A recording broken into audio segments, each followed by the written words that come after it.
Hey, this is Jeff. I'm going to talk about the combat application tourniquet.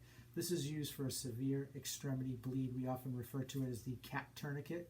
It's basically a Velcro belt that will actually loop through here and can go around a large leg or an arm.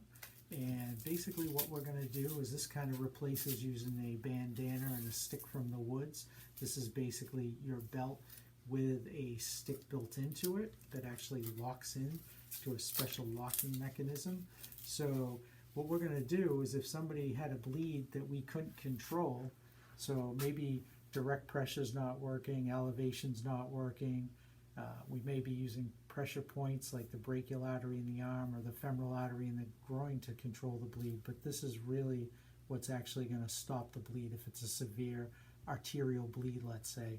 So if I had even I can apply this to myself very quickly. So let's say like maybe I'm home working on the table saw, right? We don't have to always think of the worst thing like an active shooter or improvised explosive device. I could just be working on the table saw, all of a sudden cut my hand.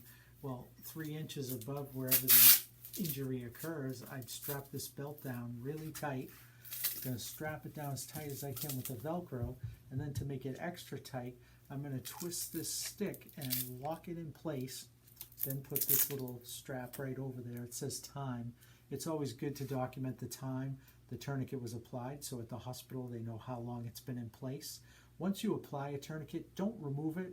We don't want any severe quick blood loss that would bottom out the person's blood pressure and increase their chance of going into shock, passing out, going unconscious. So once we apply a tourniquet, it stays in place till the hospital removes it. So this is the CAT, again, combat application tourniquet, and that's how you use it. Very simple.